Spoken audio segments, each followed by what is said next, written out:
This is a Bergen Film Club podcast.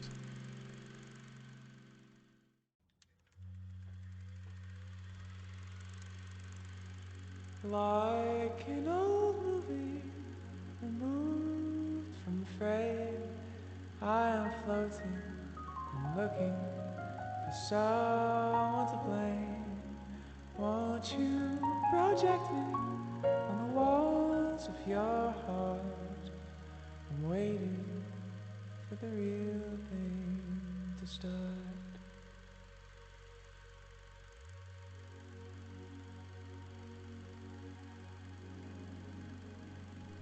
Hello. Okay. And welcome to The Real Thing.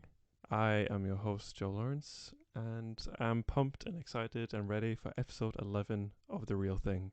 Here we go. This podcast is an extension of Bergen Film Club, which is an independent cinema in Bergen, Norway. The film club's main goal is giving a voice to those who deserve it, revealing insights into unknown cultures and showing awesome movies. In this podcast, I talk about the films included in the film club's extensive program of past, present, and future movies. Is that right? I don't know if I said that right. But nonetheless, here we are for an exciting new episode of the podcast. I'm in a funny mood. I've been kind of sick this week, but still, delivering as much great content as I can. Last episode, we were talking about Who Can Kill a Child, and just wanted to say thanks for everyone who listened. I was kind of nervous to do that episode, I'm not going to lie, because it's kind of a controversial topic, I'm sure, but people showed up and came out and said hello. And yeah, I had a really great time talking about that, actually. It was, like I said, it was one of the movies that I saw that really inspired me to have an idea for the podcast, so that was cool, and just forever grateful for this opportunity to exist in the podcast sphere and hopefully keep delivering high quality content, because that's all that really matters right now, is creating content and being a content creator. This episode is also exciting and cool. We are talking about The Wizard of Oz, and this is one of my all-time favorite movies, and one of the films that I've probably seen most in my life. We're going to talk about it a lot later, but in my life, I think I've probably seen musicals more than I've seen any other type of film, because that's just what I grew up watching. Me and my sister, Daisy, we were watching musicals all through our childhoods and continue to watch them to this day. The Wizard of Oz is such like a magical movie, and I genuinely don't think that I would ever get tired of it. I think a lot of people hate on it, and I think it's just because it's mainstream and it's cool not to like it. But there is there is a lot of and there's an insipid history around this film for sure. It's kind of dark and a bit nasty. But the film itself, if you just pretend that none of that exists, then it's a heartwarming, beautiful film that changed the face of cinema forever. So yeah, I'm excited to talk about that, and we have just the best guest today. I'm very excited. So yeah, I love doing this part of the podcast because all I'm doing, you've already pressed play and hopefully you're wanting to listen to the rest of the episode, but I'm still here just hyping you up, getting you ready for what's going to come, which is 40 to 50 minutes of excellent content.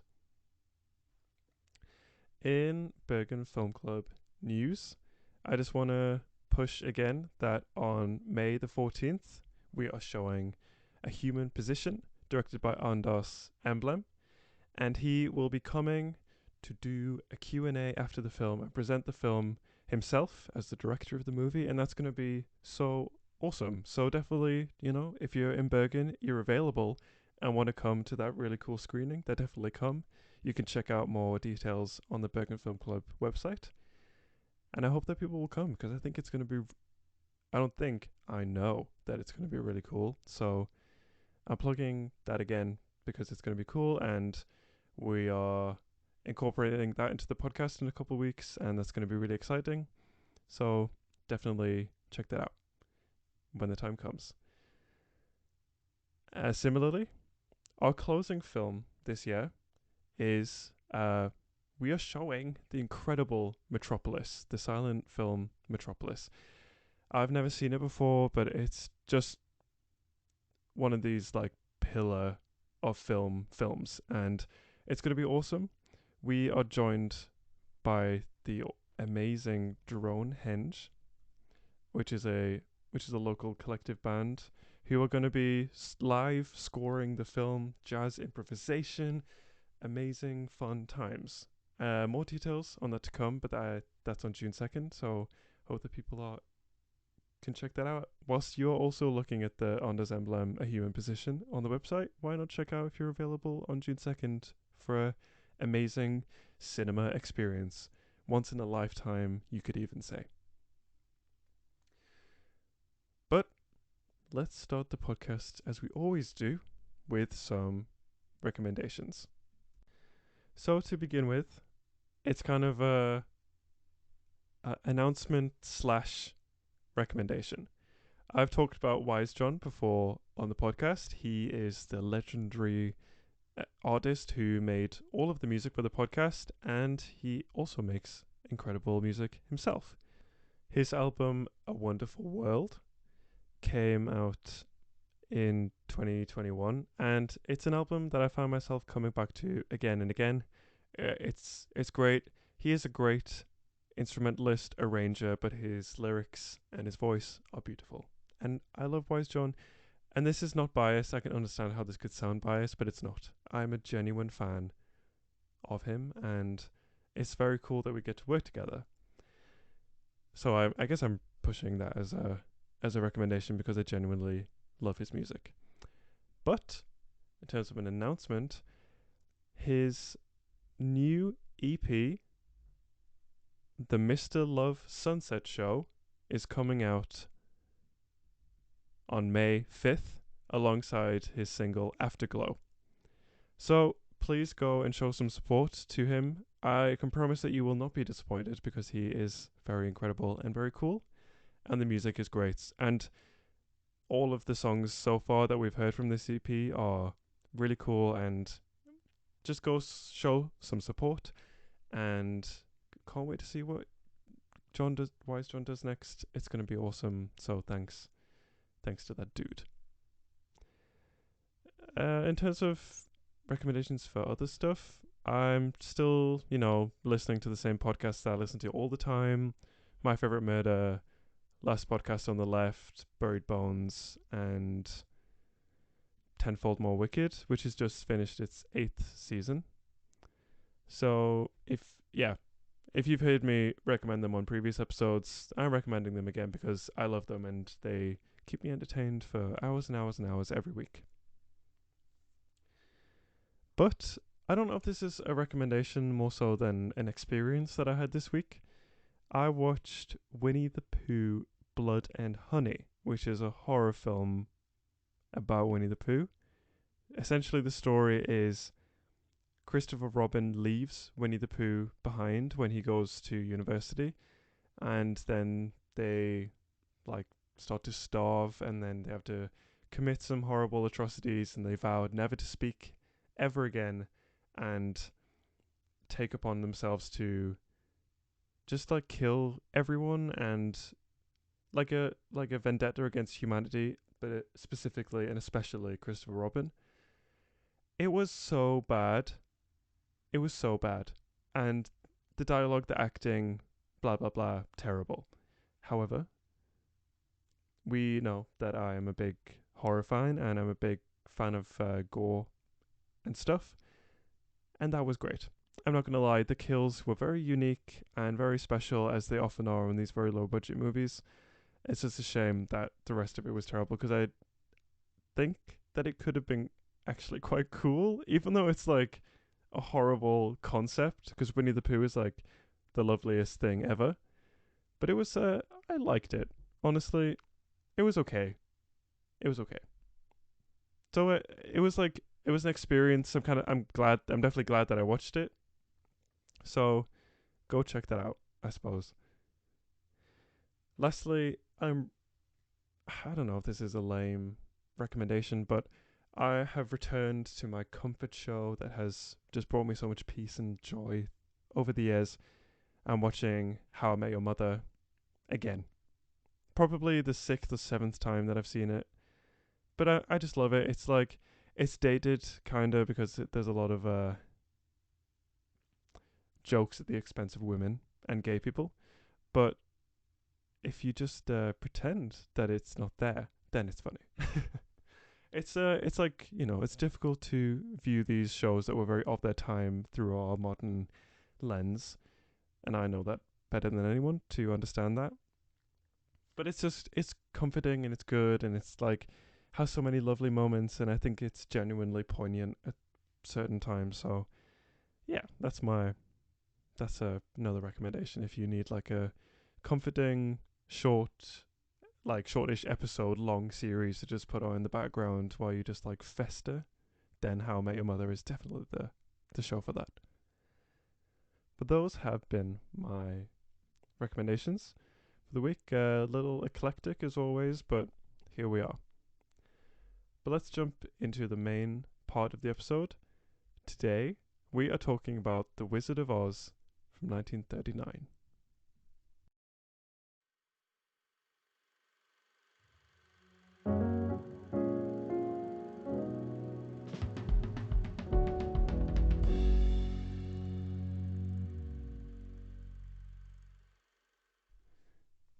Woo! Here we are to talk about The Wizard of Oz from 1939. This is an American musical classic fantasy film, which is an adaptation of L. Frank Baum's 1900 fantasy novel, The Wonderful Wizard of Oz, amongst the several books that he included in that series. The film was primarily directed by Victor Fleming, who left the production for some time to take over Gone with the Wind. And there was sort of like a lot of back and forth between the directing. This film is produced by Metro Goldwyn Mayer, or MGM, which is an American film, television production, distribution, and media company owned by now Amazon through MGM Holdings, which was founded in 1924 and was based in Beverly Hills, California. It hired a number of well known actors and contract players. Its slogan was, "More stars than there are in heaven," and soon became Hollywood's most prestigious film studio, producing popular musical films and winning many Academy Awards. However, in 2010, MGM filed for bankruptcy protection and reorganization. After reorganization, it emerged from bankruptcy a year later under its creditors' ownership and then was acquired by Amazon in 2021 for a $8.45 billion deal that closed in 2022. As of 2023, MGM is still producing and distributing feature films and television series. Its major productions include the Rocky and James Bond franchises. Not Rocky and James Bond, but that would be cool. Rocky and James Bond versus. And one of the most acclaimed series that it's lately produced is The Handmaid's Tale. So The Wizard of Oz, I think, is a story that needs no introduction really. It follows the story of our lovely Dorothy Gale, played by the amazing Judy Garland, who dreams of a life beyond the rainbow as she's stuck on her little farm with her cute little dog Toto, and she's encountered with some kind of very basic things that she wants to leave the farm or wants to run away, dreaming of a bit life bigger than her own, and she's kind of plagued by this horrible neighbor that they have who wants to kill Toto. And then there is a tornado, and she's whisked away to the wonderful land of Oz, and hilarity ensues. And it's musical, as we said, and it's just a lovely film. It's, I believe, the first use of Technicolor in a movie. So the film goes this iconic, amazing scene of the film when she lands in Oz after the house began to twitch and flew through the tornado, landed, and she leaves the sepia tone. Movie opens the door into the beautiful Technicolor Land of Oz, and it's just fucking amazing. That's like me saying that as a kid, even saying that now. I get chills seeing it. It makes me want to gasp. I can only imagine what it was like to see that in the cinema at the time. Damn, like that. That's movie magic, baby. That is so amazing. It just features so many amazing songs. Follow the Yellow Brick Road, Somewhere Over the Rainbow, all of the songs that each of the kind of companion characters sing, the Tin Man, the Scarecrow, and the Lion. And the Munch. Oh, I want to sing them all. I'm so inspired. I love musicals. And yeah. However, behind the scenes, BTS, not Bangtan Sonyeondan, but behind the scenes drama that makes the film maybe not have such a beautiful, vivid Technicolor fantasy. Initially, Buddy Ebsen was supposed to play the role of the Tin Man, but was replaced by Jack Haley, basically because he was poisoned by the makeup that he had to wear. It was like aluminium poisoning, and he was critically ill in the hospital, and he was okay. However, when Jack Haley took over from Epson, he just assumed that he'd been fired. He wasn't told that he'd been basically nearly killed. Although he did get an eye infection from it, but that's makeup. That's showbiz, baby. The Like I said, the director changed a bunch of times. It was Norman Turog, Richard Thorpe, George Cukor, Victor Fleming, and then King Vidor. Norman Turog was first assigned as director, but he only did a few of the tests. Richard Thorpe was hired as Turog's replacement and initially shot about 2 weeks of footage, 9 days, including Dorothy's first encounter with the Scarecrow and a number of sequences with the Wicked Witch, such as her Dorothy's rescue, although it's unreleased and includes the only footage of Epson's Tin Man, strangely. Producer Mervyn Leroy had Thorpe replaced after reviewing some footage. Leroy felt that the Thorpe was rushing production and affecting the performance of the actors. George Cukor temporarily took over under Leroy's guidance. Initially, the studio had made Garland wear a blonde wig and a heavy sort of baby doll makeup, and she played Dorothy in like a very exaggerated, childish fashion. Cukor decided that Garland and the makeup had to change and told Judy Garland to be more like herself, which meant that all the scenes that she had filmed already to be reshot. And Cukor also suggested that Jack Harley, on loan as the Fox, is the Tin Man, so he was the one who arranged the guy to replace the Tin Man. Cukor did not shoot any scenes for the film, but he acted merely as sort of like a creative advisor to the troubled production. His prior commitment to Gone with the Wind required him to leave in 1938 when Victor Fleming assumed directorial responsibility. Then, as director, Fleming chose not to shift the film from the initial realignment, and as a producer, Leroy had already expressed his satisfaction with the film's new course, so basically Fleming just kind of kept it running. And production on the bulk of the Technicolor scenes was very long, very exhausting, and took over 6 months, with most of the cast working 6 days a week, and had to arrive like 4 a.m. to be fitted and make-upped and costumed, and not leaving until 7 p.m. that day or even later.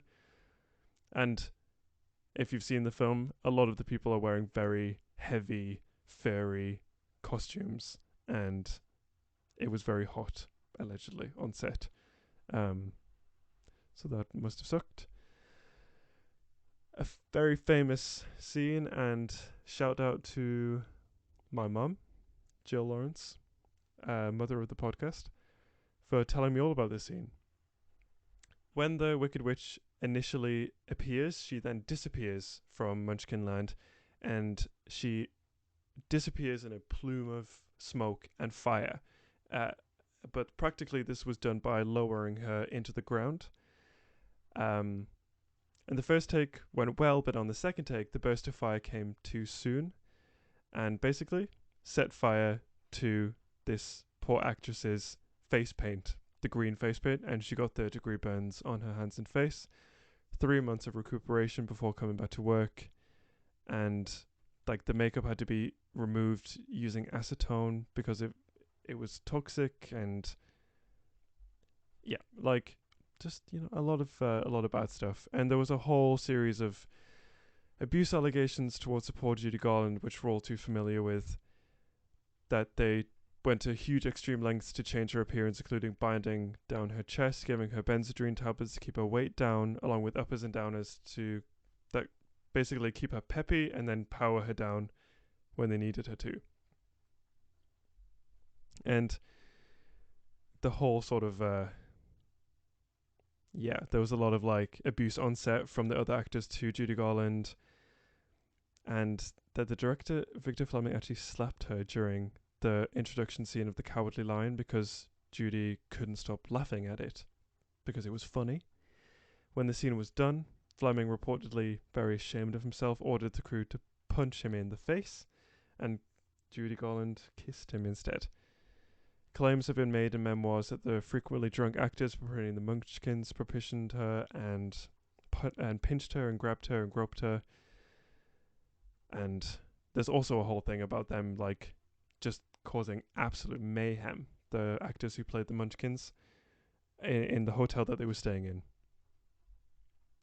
But nonetheless, this film is really a fight of good and evil, self-doubt versus self-confidence, and that the whole thing is that like you as a human being, you possess what you think you lack. Basically, you can't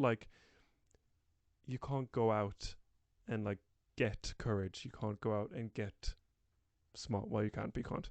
And you can't go out and have a heart. You can't go and get a heart. It's already in you, and that's just like I think what makes the film so poignant. And it's just a story that will forever stand the test of time, really, because it's just very human and gets to the bottom of everyone.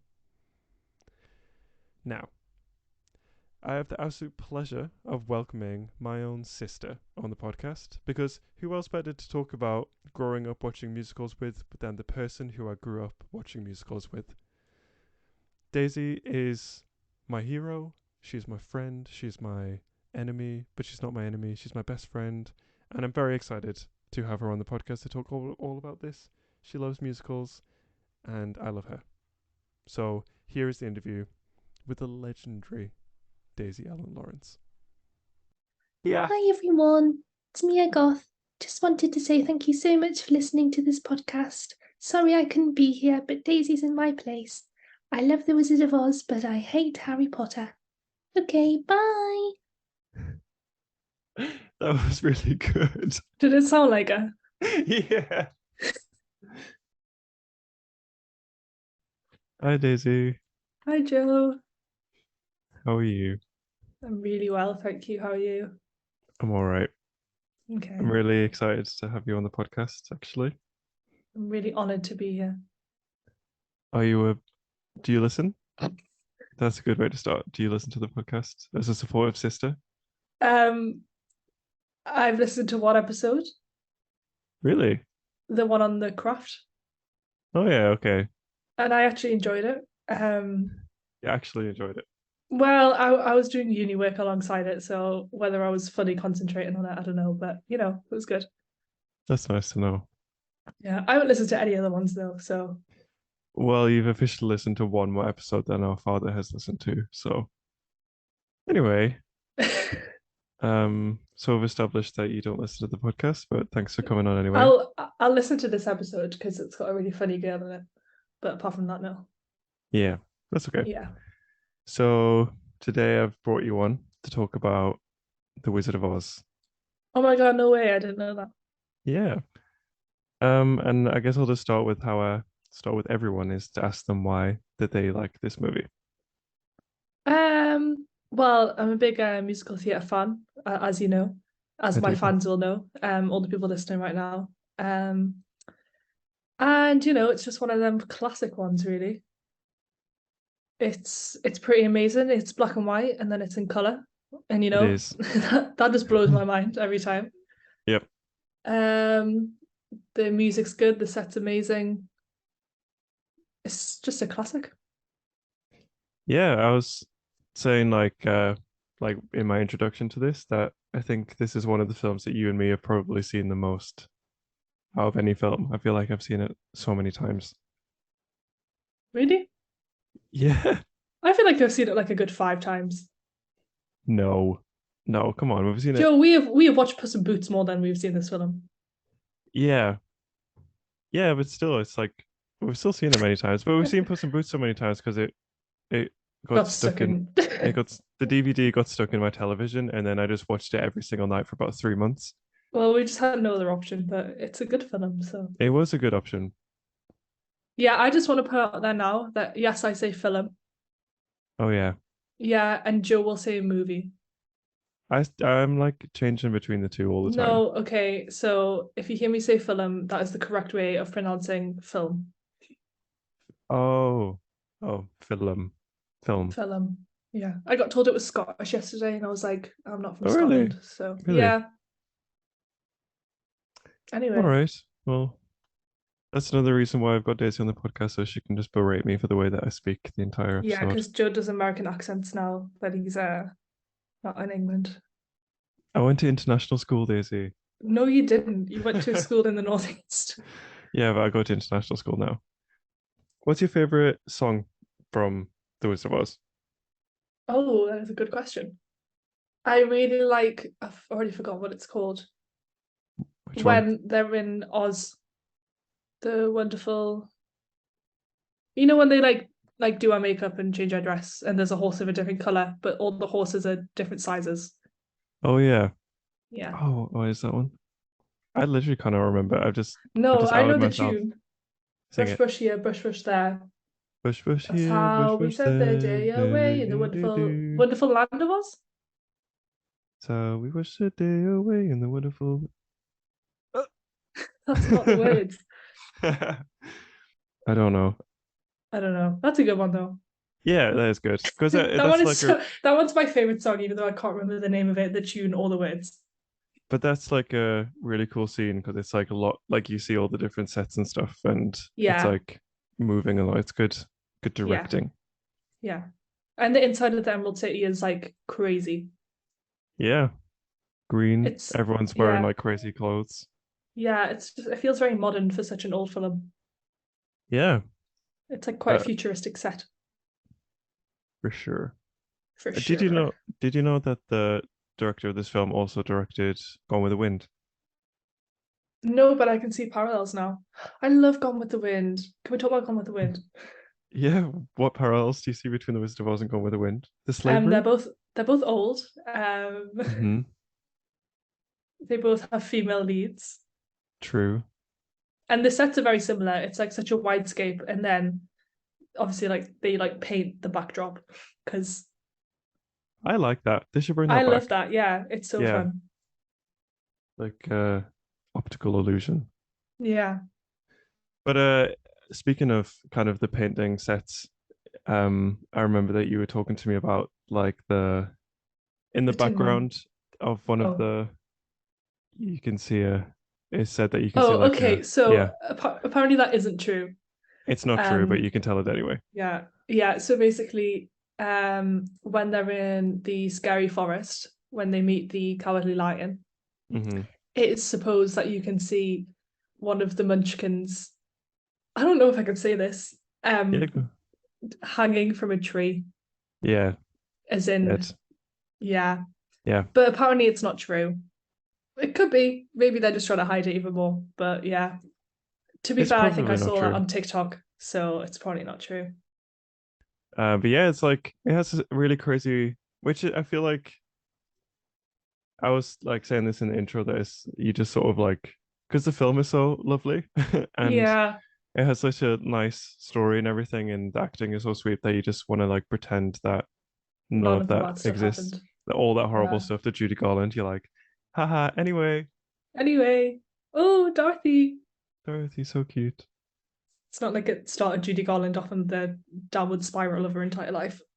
I'm off the deep Deep end. end, Yeah. I'm gonna do drugs. Anyway, Yeah, but then if that didn't happen, then Renee Zellweger wouldn't have been able to make a movie of it and win an Oscar. so true. Yeah. So every cloud. Yeah. Renee Zellweger finally got her Oscar. True. And do you know what? I don't think that Liza Minnelli would be half the woman she is today if her mum hadn't No. gone through that. So again, Yeah. thank you for your sacrifice, Judy. Yeah. Speaking, well, kind of related, I guess if we can sort of segue to just talk about musicals in general, because I guess that's why you're Yes. here. Yeah. Chicago. Oh, Renee's amazing. has Renee Zellweger in it. Yeah. Won Catherine a lot of Zeta-Jones. Oscars. It did win a lot of Oscars. Catherine Yeah. Zeta-Jones won. Yeah. Renee didn't. Fun false fact again. Everyone always says that Catherine Zeta-Jones was pregnant when she performed I Can't Do It Alone in the Yeah. movie. Yep, that's not true, but everyone just says it. Okay, well that's a fun Yeah. like fake fact, I guess. If it was true, it would be a really fun fact, but so But yeah, you I like we both love musicals and I think we've always both been huge fans of like any sort of dance scene yeah. Oh in yes. any film. But Daisy Yeah. was really before I watched Chicago because I only watched it like a few years ago. You Yeah. were You all possessed. yeah, Like because it's brilliant. it is brilliant, but you were fully listening to the soundtrack without having seen the film. No, yeah, so we were on holiday and Yeah, I discovered the soundtrack and I used all of my mobile data on listening to it on YouTube because I didn't have Spotify or Apple Music. yeah, And then I would connect it to the car on holiday. And that is how Joe learned all the words to Roxy Star. hot. Hot, sorry, big fan. Yep. Um, yeah, and then I got home and I watched it and I was like, oh yeah, this is quite good, but the music is excellent. I think It I've is only seen it excellent. twice. Really? I love it so much, and I haven't seen them all in 2 times. I think I've seen it twice now within 3 years. Yeah, But it is great. it is great.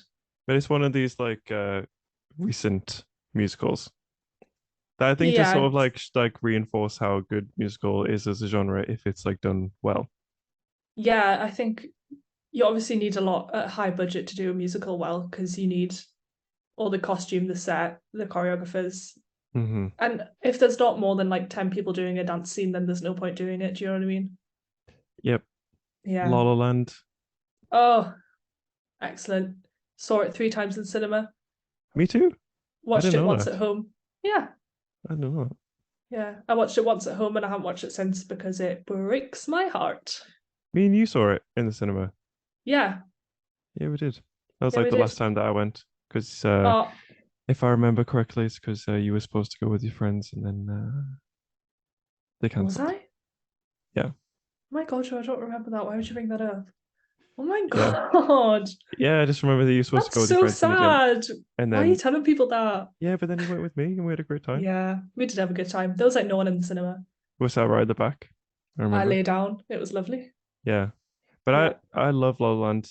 Like yeah, that was because there's been lots of films that I've seen 3 times in the cinema, and Hmm. two that's I saw Suspiria 3 times in the cinema, but I went 3 times because I didn't pay for any of the times. Oh, I saw not did you because I go illegally? no, not because I went illegally. Breaking. It's because I got a free ticket and I went with dad, and then I went with one of my friends who owed me a ticket, Oh, fun. and I saw The Last Jedi in the cinema 3 times. But that was because I had like a clash of plans and I didn't want to cancel on anyone, so I just lied to everyone and said that I hadn't seen I them. just kept seeing it. Yeah. Yeah, Did you and really that see was The ex Last Jedi? we did see The Last Jedi, and I Yeah. pretended that I hadn't seen it. Oh, that's fair enough. And I go, Mhm. oh my God. Wow, Wow. Han Luke Solo. Is he in Skywalker. that one? No, he died. Oh, rip. Um, yeah, and then La La Land. But I was like happy to pay all those times because Yeah. that is a frustrating film because I don't think I've ever watched it since I saw it in the cinema. No, I can't put myself through it. It's too sad. I know. And the fact that they're like, this is just what real life is like. I'm just like, no. Because in real life, No they would have been thanks. together. Yeah, Yeah. Yeah. that's great. But so part of the research, kind of the main point of this episode is I wanted to talk about because, you know, growing up, our mother subjected us to a lot Amazing of woman. amazing musicals. Yes. Also Nana, I suppose, by Yes. extension, because Nana is Yeah. a huge musical fan. hmm That's grandma, if anyone was wondering what Nana meant. That is the mother of my mother, Yes. in case you're confused. But part of the research for this episode that Ingrid and Mamina did was that Shout out to uh, Ingrid and Mamina. literal shout out, Woo! they're great. I've never met them or spoken to them, but I love them already. So yeah. That musicals were like the thing. Like we were talking about MGM, like the Lion one. Rawr. Yeah. They, Like an there was, Annie. yeah, Yeah. they did Annie, and they did all of those like huge amazing musicals at the Yeah. time, but then like as time has gone on, there's just less and less because there used to be so many musicals. It was like 60 a Yeah. year or something, and then now it's like I think there's one of the recent years there was like 9 or something, and one of them was like a straight to DVD thing. Not I do not like that. In your professional opinion, Daisy Lawrence, Yes. As a student is. why do you think that musicals sort of fell by the wayside as cinema evolved? Well, one thing I would say is that people kind of got this thing that liking musicals was a bit embarrassing. Yeah. I feel like it used to be very mainstream. Everyone loved a musical. They were like the number one movie genre. And then for some reason, as time passed, they were like, ew, that's so cringe. Like, stop singing about your feelings. And it's like embarrassing to listen to musicals. I'd also say that new musicals that have been created for this stage haven't really been, I don't want to say good enough because obviously I don't have any of the talent they have, but not necessarily been good enough to Well, move to the screen. okay. Do you know what I mean? I'm talking about, you won't know these, but like Be More Chill, uh, even Dear Evan Hansen. I don't know why they made a film out of that. Yeah. And then even like The Prom, they made it into a film, but they put it straight on Netflix. I watched that. Yeah, and It also was rubbish. they did a really bad job. When Yeah. the girl is singing about homophobia in her hometown, she's smiling in the film. Yeah. Why is she happy about that? Why is she happy she can't go to prom with her girlfriend? She's like, everybody hates me because I'm gay. Like, no, this isn't a happy song. Yeah, but And then uh also, sorry, another mm, introduction. They keep casting people because they're famous, not because they have talent. Now, example, The Prom. Meryl Streep, amazing. She can be in anything. I don't care. She can do what she wants. She's Meryl Streep. mhm. But James Corden, I didn't see Cats, but I can say now, James Corden should never be in a musical again. But he was in Into the Woods, and I heard that he wasn't so bad in it. No, but he was the worst out of everyone in Into the Woods. Okay, fine. And he wasn't the only non-musical theatre performer in it. Emily Blunt, amazing. She did a great job. Taylor Swift. No, that's Cats. That's Cats. But yeah, it was just it said Okay. like okay, thanks, that's Stacey. that's nice. That's nice. But we were reading that it was sort of like just that's just the way the cinema went. That like um it was sort of an adaptation to a changing market that they just didn't fit into. Like, Yeah. I mean, I haven't seen it, but apparently this is the plot of Singing in the Rain.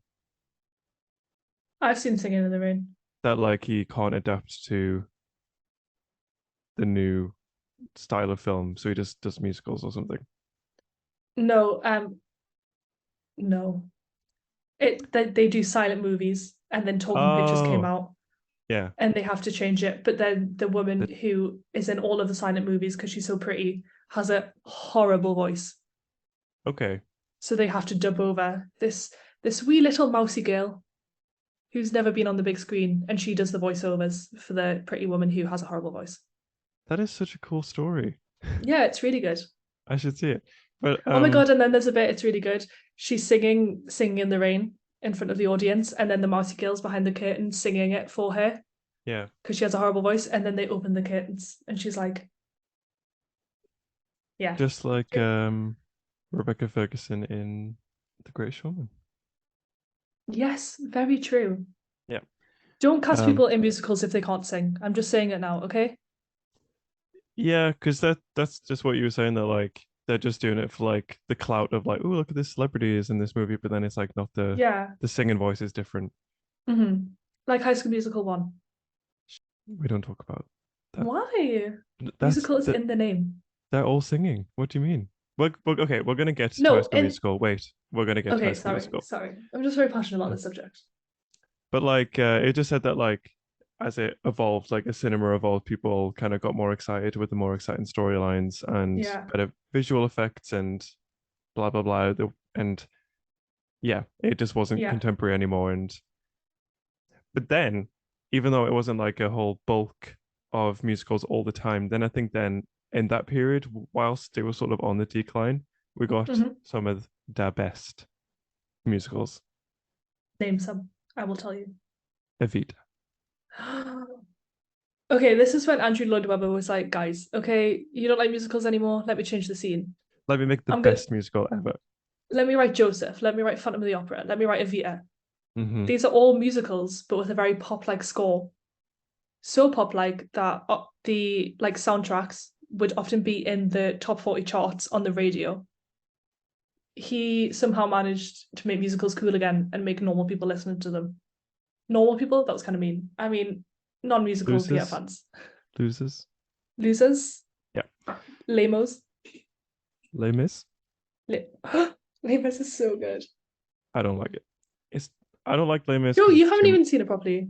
Yeah, I have. I think I've seen like 70% of it. It's too Right, much. It's I know this is controversial to say about a musical. It's too much singing, but that is the musical. but not everyone is good in Les Mis. Joe, Evita is all singing. Yeah, but Evita's so good. Evita is so good. Do you know why? Because Evita's like Madonna's in it. Madonna is in it, and she is. Did she win an award for that? I don't know because people weren't happy about her doing it. Let me have a look. Because it's got Madonna, it's got Antonio Banderas, also known as Puss in Boots. I had to let it happen. Awards. I had to It's got the change. man from the Pirates in the Caribbean in it. I'm sure he's Oh like some. He's a famous actor, but I also have no idea who he is. no, I can't remember his name. She won a Golden Globe Good for her. As she should for have. best actress. But She was great.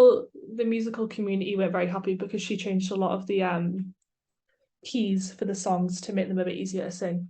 She was wearing those pointy bras Yeah, she in the wasn't. movie. But it made the film very popular. So Yeah, but she is incredible in that movie. So she should do what Jonathan she. Pryce, that is the man from. Okay, Just for all the Jonathan Pryce fans out there, you are seen and heard. and heard. Yeah, but yeah. So then that period of time, there was like the original Hairspray with Michelle Yeah, I haven't seen Pfeiffer. it. Oh, is Michelle Pfeiffer in that Oh one? No, Debbie Harry. no, Debbie Harry. Debbie Harry and Divine as Tracy's mom. Stacy's mom. I don't know. Who's the main No, character? Tracy's mum is played by a man. Yeah, but Divine played. Oh, sorry, I thought we were talking about Debbie Harry still. No, but but then the remake of Hairspray, Oh, it's so good. Nikki Michelle Blonsky, Pfeiffer, John Travolta, Nikki Blonsky, um, James Marsden. James Marsden does right. If you don't take anything away from this, get on Spotify, go on the Hairspray soundtrack, and listen to It's Hairspray. James Marsden does the best riff ever done in musical theatre history. It is beautiful. It's right at the end, so you have to listen to the whole song. Can But you it's recreate so it? good. No. Oh, Joe, it's so good that it's unattainable by humans. yeah, but it's got John Travolta in drag. Oh, and John Travolta is so good in it. He It's like walks so weirdly I don't know that he's good, but it's so weird that it's that excellent. you're It's like, got oh, Christopher Walken in. Like, why is Christopher he Walken in it? does. But okay, before we, I don't know. I guess now we're just talking about musicals that we like, which I guess is fine. But Yeah. what was I going to say? Nikki Blonsky, shout out to give the big girl some shouts. Nikki Blonsky is amazing in that movie. Like she Yeah. knew she was like, this is the peak, and I'm going to absolutely just deliver the best performance you've ever seen in a movie musical. The director said take 5, and she heard save lives, change lives, Kill? No. kill Like everyone. she I think. Sorry, Zac Efron is in that. How did I Yes, he forget? is. He is. Oh, Zac Efron's so good in it as well. Anyway, carry on. When I first saw Hairspray, I was like, this movie is doing too much. Like, but okay, because I just thought it's like it's about racism, it's about body Being fat. positivity, and being poor. Dot dot dot. And Yeah. I was like, it's too much. But then I think I watched it again quite recently, and it's so good. It is so good. Also, religious trauma, Penny and her mum. Yeah. Yeah. What if when he sees me? Show that to Waitress. Oh, You haven't even seen Waitress. I have not seen Waitress. Is that a I have movie seen yet? Waitress. Is It was Waitress? originally a film, but it wasn't a musical, and then they turned it into a musical. Oh, Yeah. what's the song Let's talk from about that. Hairspray? What's the song 9 to from 5. Hairspray? They did that. A song from Hairspray? Yeah, Good morning, Baltimore. Timor. Yeah. Without Love. Oh, You Can't Stop the Beat. That's the famous one. Oh yeah. Yeah. You can stop the Stop the motion beat of the of ocean. the Great. ocean, of the sun in the sky. Yeah. What else is a good musical? Grease. Grease is an excellent musical. Grease I will think. stand the test of time. I think. I think Grease might be my favorite. Yeah. I like Grease because it is for all audiences. As a child, I didn't know that Rizzo was maybe pregnant. Yeah, it's like it goes over Yeah. your head. It's like Completely, it's just gone. perfect wavelengths to whatever Yeah. audience is watching it. It's just excellent. Everything about that. And it's good while being realistic. Do you know what I Yeah. mean? It's What not do you like a mean? fantasy musical. Like comparing to The Wizard of Oz, as we've spoken about. Mm-hmm. It's not massive sets and it's not all this like magic and stuff. They do a big dance scene because they're at a dance. Do you know what I mean? Oh, Born Yeah, to Hand Jive, baby. baby, is just that's an incredible scene. Yeah. Cha Cha de Goria. And the What? best dancer at St. Bernadette's with the worst reputation. Yeah, Yeah. that's probably a musical that gets referenced a lot in our family. I feel. You're Pretty. fake and a phony and I wish I'd never laid eyes on you. Yep. Yeah. Yeah. We're Also, can gonna we shout out rule the school. yeah. Mm. Can we shout out Calamity Jane briefly? Yeah, Yeah. I didn't If see you that for watch like. I didn't see that for a while. I think I was like mid-teens when I saw that. yeah. If it was on Disney Plus, it would have a like pre-warning saying like this is culturally offensive now. It was culturally offensive then. We're sorry. Yeah, but excellent musical. It is. It's like yeah. I mean it's racist to indigenous people. Yeah. Uh and I always like I feel like sometimes it's like two competing feminist opinions the whole movie. Yeah. But it is very good It is so good though. nonetheless. Yeah. I am a big fan. Also Doris Doris Day Day.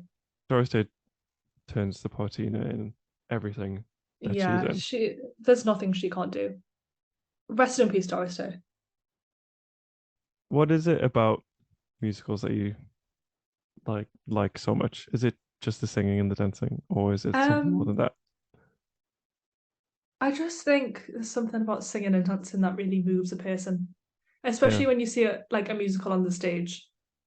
yeah, Like, as well as being like completely taken into that world, you're like, these people are so talented. Like they're doing this twice a day, yeah, 7 days a week, and it's flawless every time. yeah. Yeah, I just big props to the musical theatre workers. You're all amazing. Yeah. Anyone want a name? Um. Oh God, I'm on the spot now. Uh, Well, Broadway styles. I'm a big fan of Sutton Foster. She was in the Gilmore Girls: A Year in the Life. she was.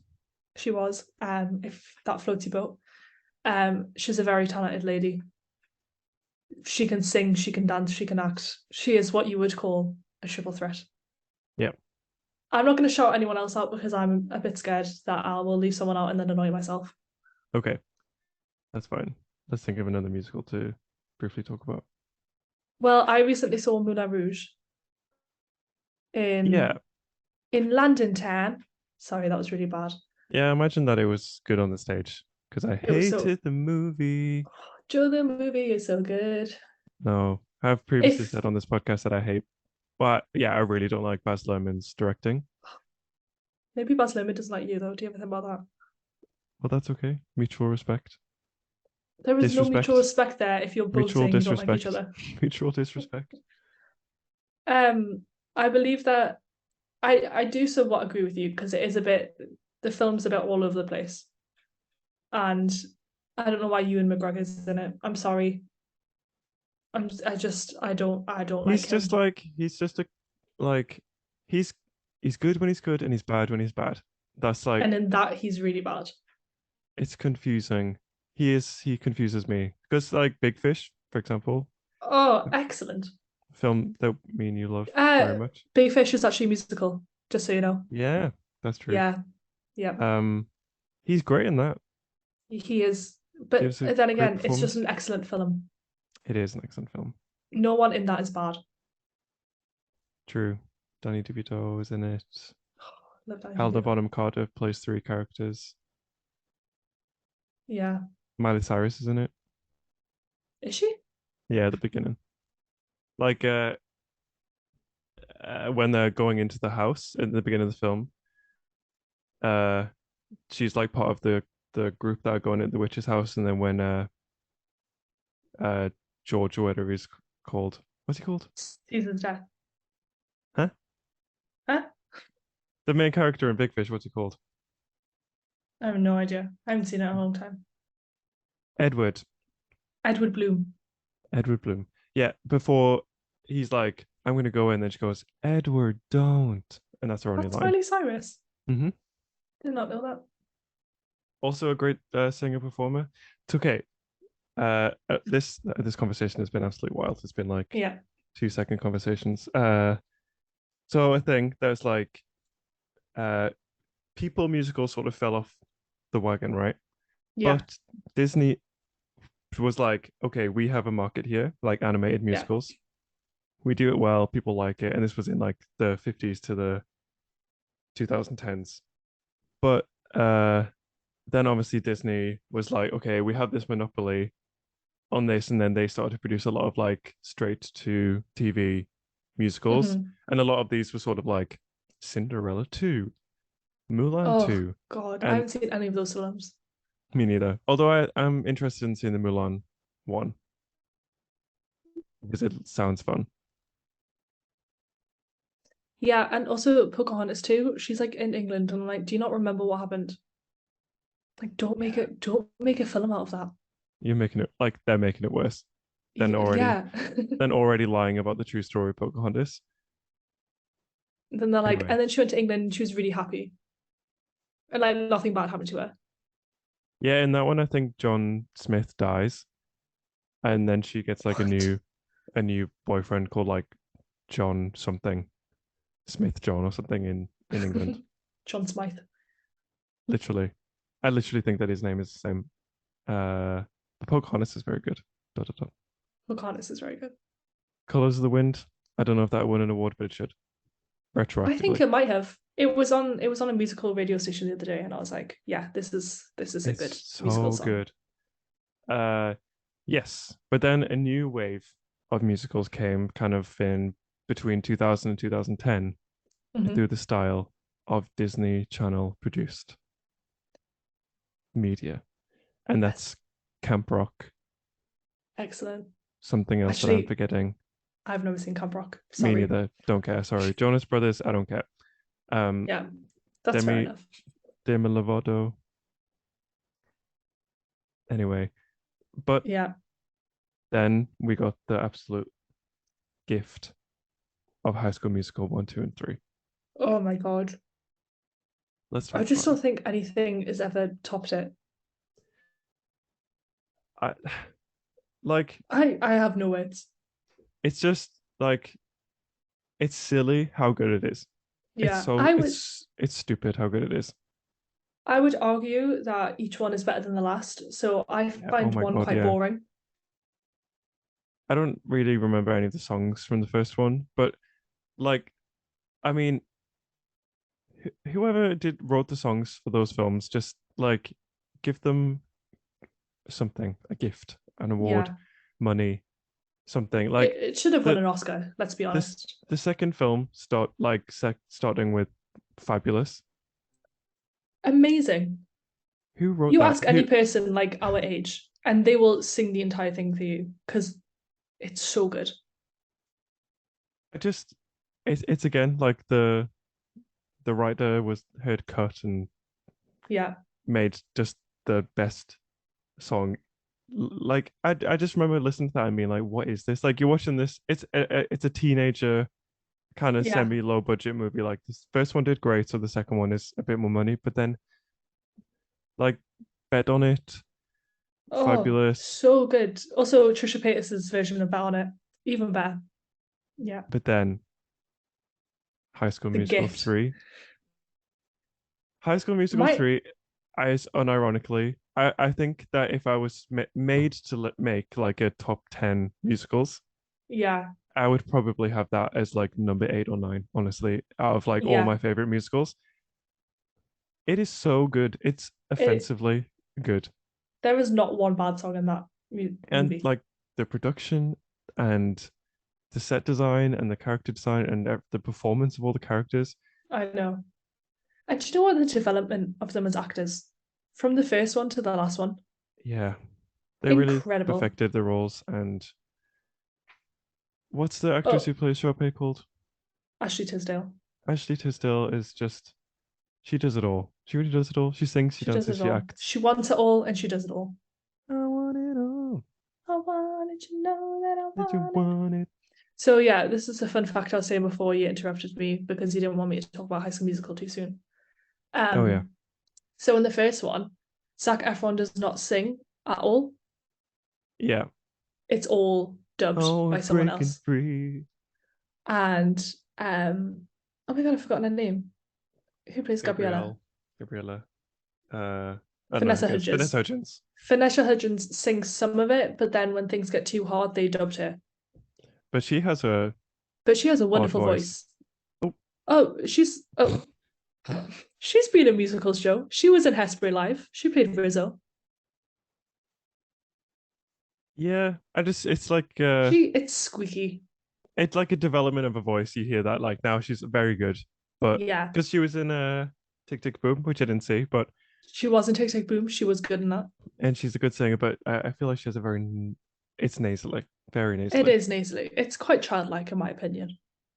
Try.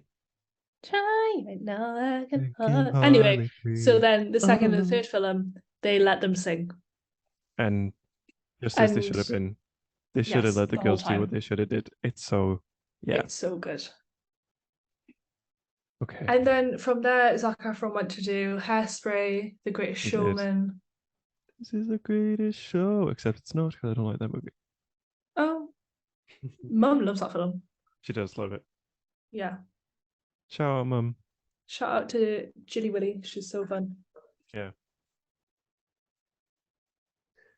Okay, so I thought that the last musical that we could talk, because I think we could just keep doing this again and again because we've just been going crazy for musicals that we like. Guys, comment down below if you want a part 2. Remember to like and subscribe and comment down below. If you want part 2 musicals, Should Daisy turn on your host notifications. Yes, that is the only answer is yes. Is there any other before we talk about the last musical? Maybe you know which one it is. Which is there any other ones that you want to shout out? Anything you want to talk about? I was going to briefly mention Hamilton, unless that's the one you were going to talk about. I never want to talk about Hamilton. Okay, so Hamilton was created in 2016, and it is about the founding father Alexander Hamilton. No. And it is by the scary man who is Lin-Manuel Miranda. If we disregard him, even though he did cast himself as the main role, it is a very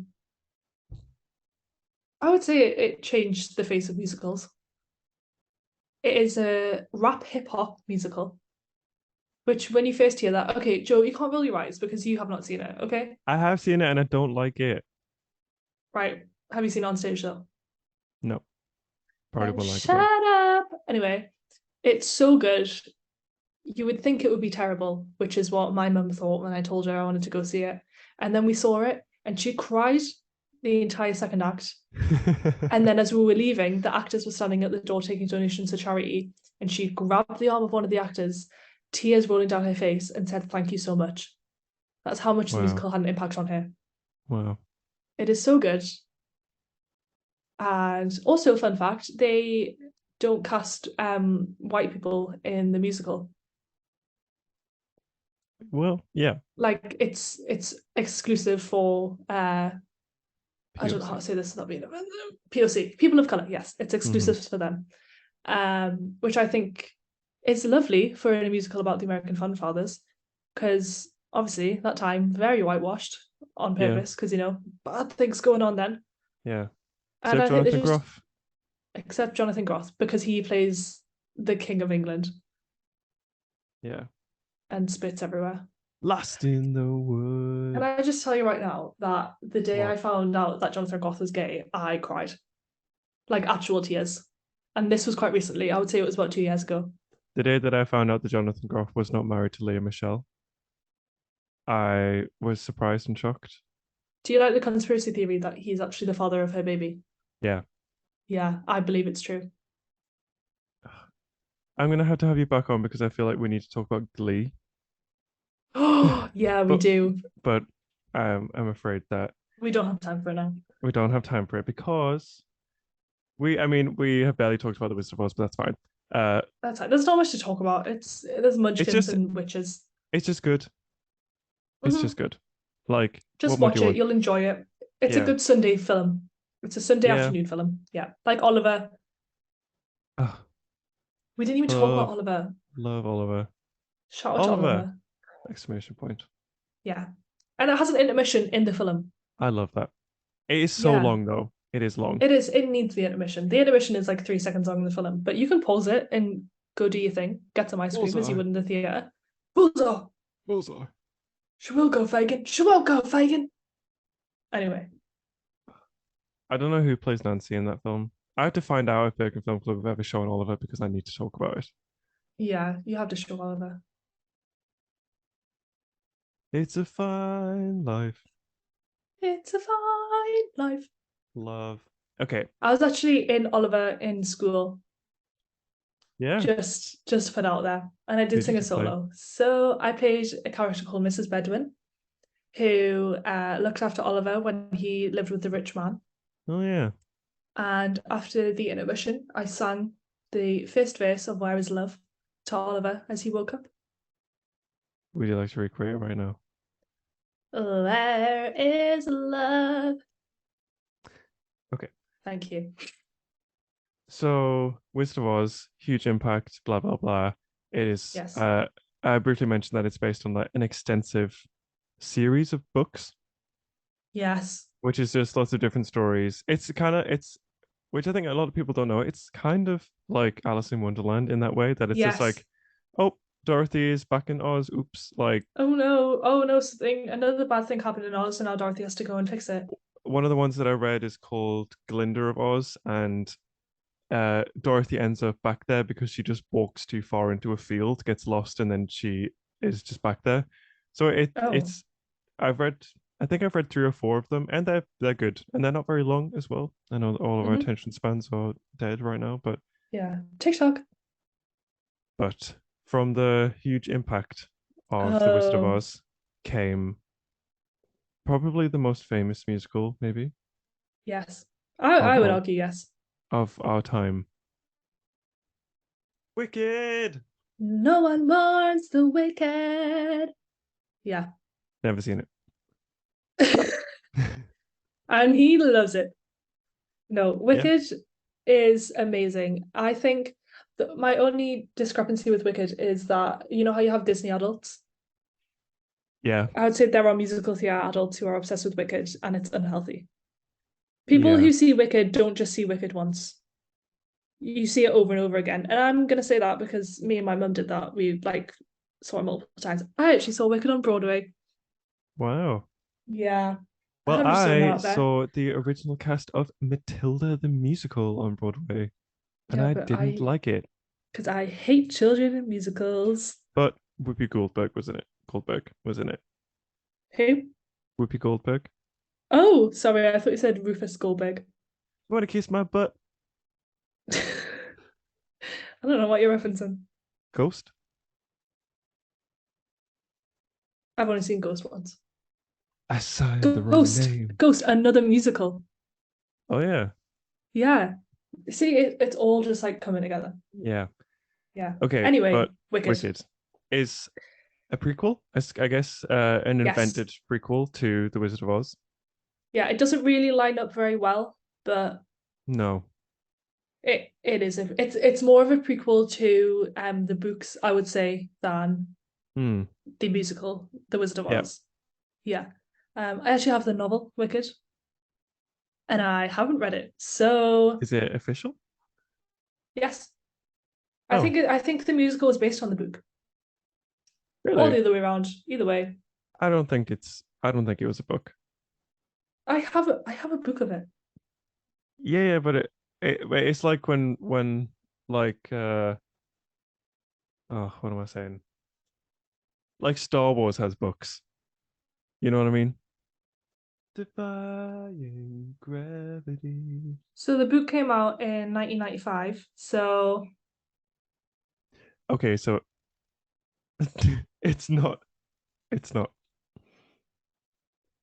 Why? The Because musical came out in 2003.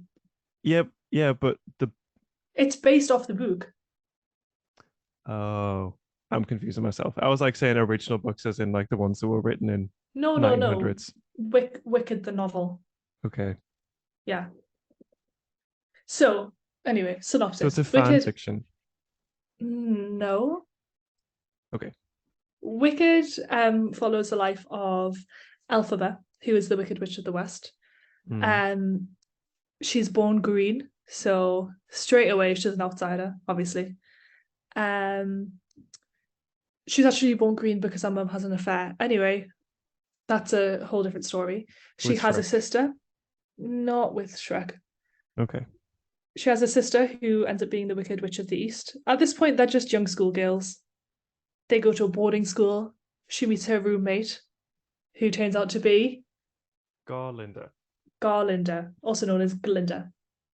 It then kind of follows Elphaba's life up until the beginning of The Wizard of Oz, and then kind of overlaps The Wizard of Oz towards the end. Okay. Like it ends with her being melted. Oh.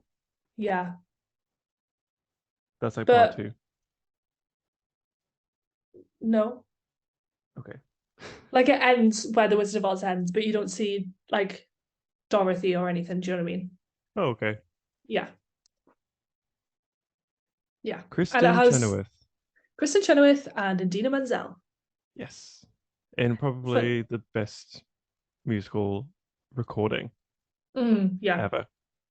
Yeah. And funny, they like forced Idina Menzel to do the big note at the end of Defying Gravity, which I'm sure Joe will do for you in a minute. And it made her like wreck her vocal cords because even when she had laryngitis, they were like, "You'll do it."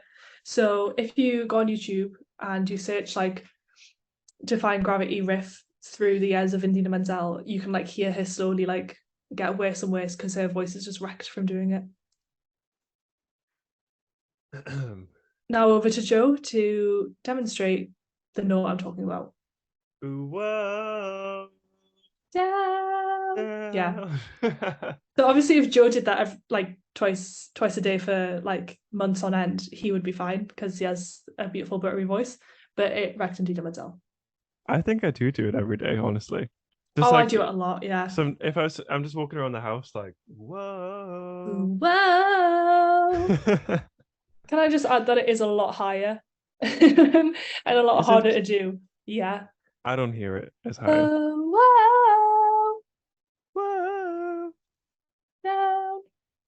Anyway, very good. Yeah. Yeah, And and they're now making it into, a movie musical. which is why it's relevant to this podcast. It's Relevant. gonna be a film, starring Arena. Ariana Grande, Yeah.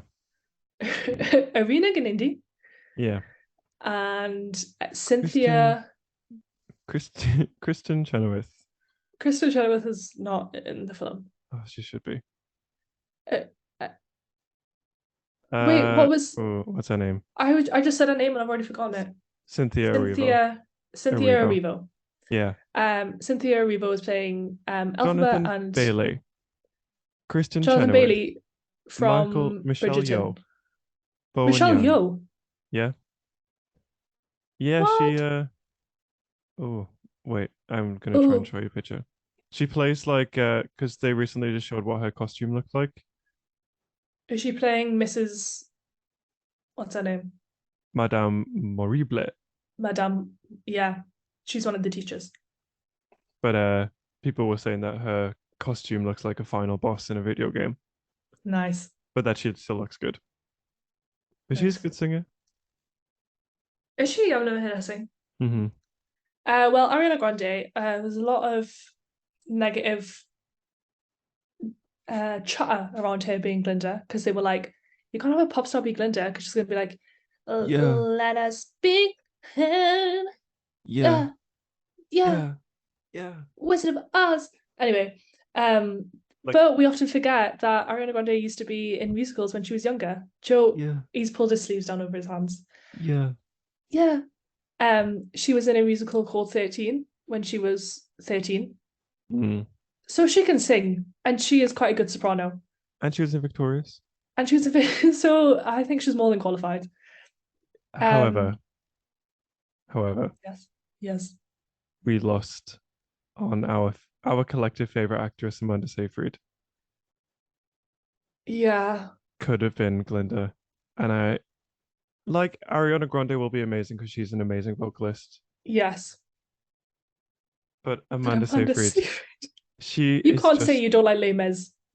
No, exactly. Yeah, exactly. Because I was just gonna say, like, it just left my mind that like I don't like Les Mis, but Anne Hathaway is incredible, and Amanda Seyfried, and the very few songs that she sings, beautiful. Yes.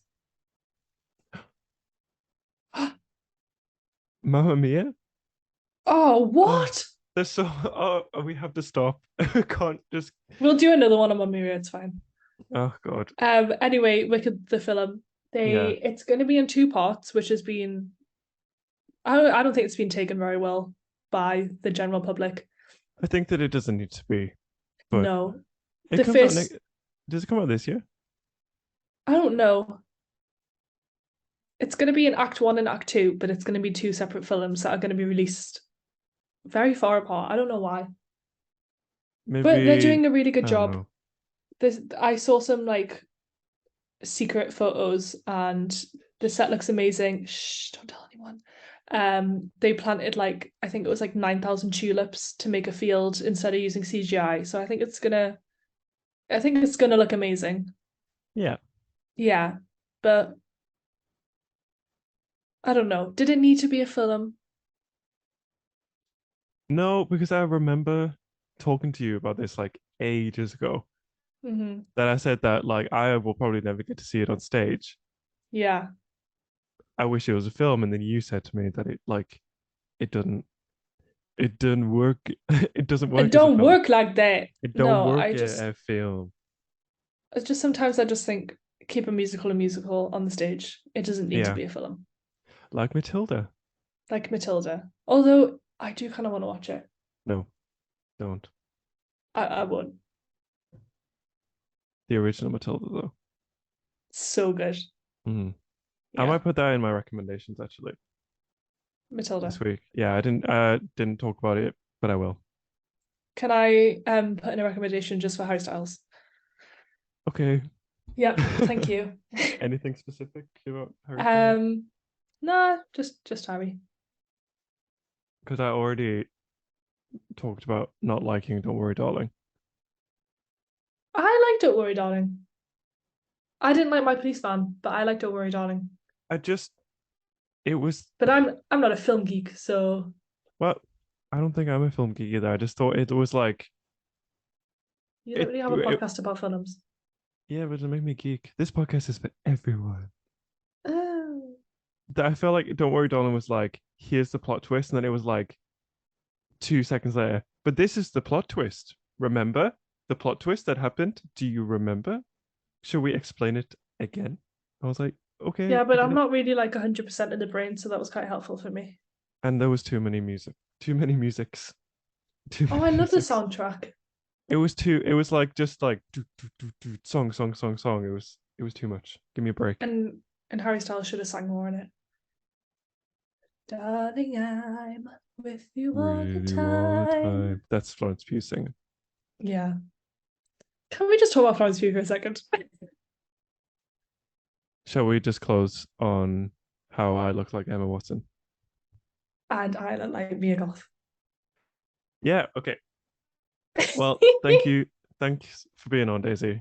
It's been a pleasure to have my own sister I feel like listen to the podcast. Yeah, I feel like this has been like a terrible. It's just us having a like really hectic conversation about musicals, and that's what podcasting's about. Yeah, this might be hard to follow if you're not like on our wavelength, but you know. But yeah, because we like have the same brain. Yeah. And we think the same thoughts, so it's very easy for us to understand what each other is saying. Yeah, so if you don't know what's going on, it's okay. You're just not cool. Okay. Yeah. But thanks for coming on. Thanks for having me. Bye. Bye. Well. Another successful podcast episode. It was so fun having Daisy on. Yeah, it's I'm sorry if that conversation was literally crazy. It's just when you're having the same exact thoughts as another person, then I think it's very easy to just make a conversation go at 5,000 kilometers an hour. So yeah, but it was so fun. Definitely the longest episode that we've done so far. So thanks for sticking around if you did. Next week we are doing Midsommar. Very excited. Anyone who's gone through a heartbreak recently is going to love this episode. We're going to talk about killing your ex, is that good? Is it productive behavior? But nonetheless, another great episode. Very happy. And let's do some Letterboxd reviews while I'm here, because I don't even know what I'm doing with this section. Like, I ask Ingrid and Mamina to collect these, and then I don't even read them sometimes. Does that make me a bad person? Definitely. My personal review of The Wizard of Oz is that it's just like a magical, wonderful, good time, and I would give it 5 stars if I was to watch it again. So there's a lot of 0-star reviews on this, actually. We have by Hannah W10. I pray I never have to see any part of this film ever again. Completely terrifying. Not one character I like. Should be classed as a horror movie. Every time someone mentions this film, I start shaking like a dog taking a shit. From Leon. I can't stand this fucking movie. It feels like being forced to do things with your parents. I get it's a classic, but like, man. Ben says, scariest movie all time. Poff says, fuck 'em for how they treated Miss Garland. Very true. Some 5-star reviews from James Shafrillis. Yeah, it was good, but no Phineas and Ferb Season 2, Episode 56, Wizard of Oz. From Wes. A Kansas Hawk girl unlearns her homophobia with the help of 3 gay cosplayers as she goes on a killing spree to stop Ann Coulter from kidnapping her dog. This movie tenderized me and I'm in love with life again.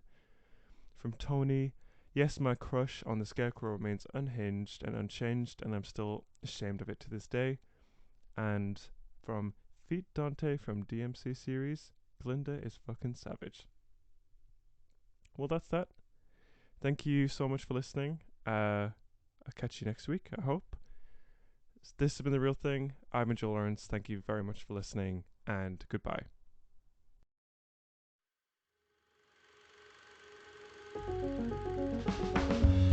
This has been a Bergen Film Club production. Our music is by Wise John. Check them out on Instagram at WISEJohnOfficial. Our logo is by Pia Sofia Brentersen. This episode was produced, mixed and engineered by Joel Lawrence. Our researchers are Inke Shilbrai-Bern and Mamina Nazmajid. Want to talk to us about films? The please send us an email at podcast@bergenfilmclub.com. Follow the show on Instagram and Twitter at The Real Thing Pod. Check us out on Letterboxd at BFK The Real Thing. Thank you and goodbye.